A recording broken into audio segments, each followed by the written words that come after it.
लिंग पुराण में 7 गलतियां बताई है कंगाल होने की। ये गलती अगर आपने भी करी है तो जिंदगी में कितना भी पुण्य करोगे उसका फल नहीं है। आज की कथा को लिखकर रखना, शायद तुम्हारी जिंदगी संवर जाए। लिंग पुराण में 7 गलतियां बताई है व्यक्ति को बर्बाद होने की। पहली गलती है, उसमें से अगर आप स्वीकार कर रहे हैं ये गलती तो समझ लो कि गलती आपने करी है। गंगा जल तो बुलवाया टैंकर भरकर, 21,000 बेलपत्र भी समर्पित कर रहे हो। आप मंदिर के अंदर बैठ गए, दर्शन करने वाला आता रहा, किसी को अंदर प्रवेश नहीं दिया। आप गंगा जल चढ़ाते रहे, आप बेलपत्र चढ़ाते रहे, आप स्वयं पूजन करते रहे, और दूसरा व्यक्ति ना जाने किस भाव से, किस रूप में आकर भगवान की सेवा करना चाहता था। पंडित जी ने आपके चक्कर में उसको जल नहीं चढ़ाने दिया, पंडित जी ने आपके चक्कर में उसको बेलपत्र नहीं चढ़ाने दिया। पहली गलती यह हो गई कि भगवान के भक्त को भगवान से दूर कर दिया गया। अब उठा लो श्रीमद् भागवत कथा।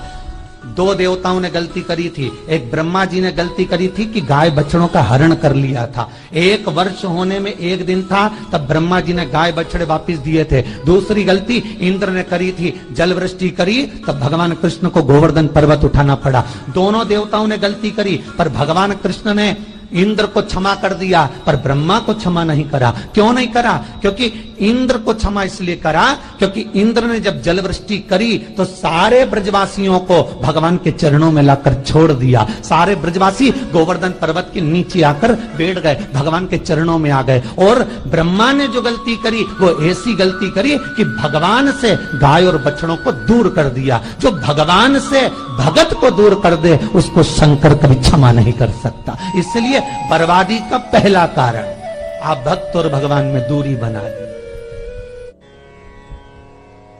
दूसरा कारण, भगवान की जब पूजन कर रहे हो, 21,000 बेलपत्र चढ़ा रहे हो, गंगा का जल चढ़ा रहे हो, चंदन चढ़ा रहे हो, अबीर चढ़ा रहे हो, गुलाल चढ़ा रहे हो, तो तुम्हारे भीतर ये अहंकार, जब तुम पूजन करके उठो तो उठते समय तुम्हारे भीतर अभिमान नहीं होना चाहिए कि मैंने जो अनुष्ठान करा उसके बराबर कोई नहीं कर सकता।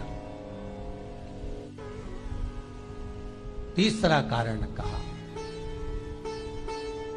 कि भगवान की सेवा तो आप कर रहे हो, भगवान की चाकरी में तो आप लगे हो, भगवान की आराधना भी कर रहे हो, दिया भी लगा रहे हो, धूप बत्ती भी लगा रहे हो, स्नान भी करा रहे हो, पंचामृत स्नान भी करा रहे हो, सारी पूजन अर्चना सब तुम कर रहे हो।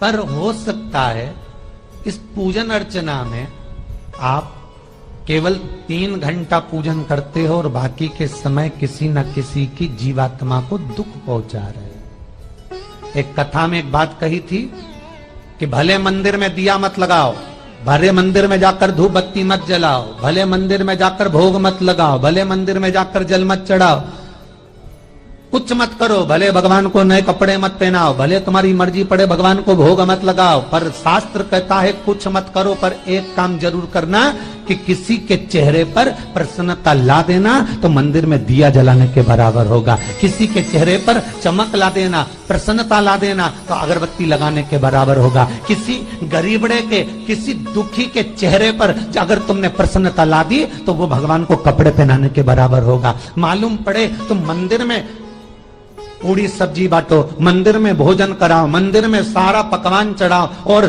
कोई तुम्हारे कारण अगर दुखी है तो तुम्हें वो सुख का भान नहीं हो सकता। तीसरा कारण है हमारा, वो सुख नहीं पी सकता। चौथा कारण है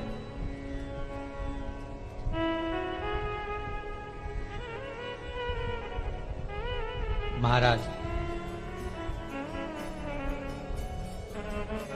जिस मंत्र को पढ़ा जा रहा है, जिस मंत्र का स्मरण किया जा रहा है,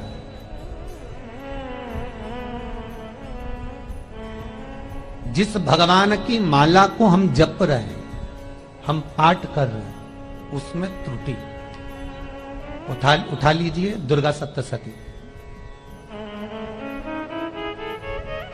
दुर्गा सप्तशती का हिंदी अनुवाद में एक थोड़ा सा दृष्टांत दिया है, आपको मालूम होगा।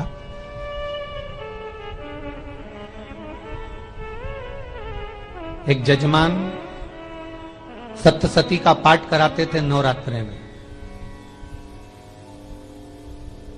नवरात्रे पूरे होते थे और उनकी पत्नी मर जाती थी। सप्तशती के अंदर लिखा है, बहुत ध्यान से सुनिएगा।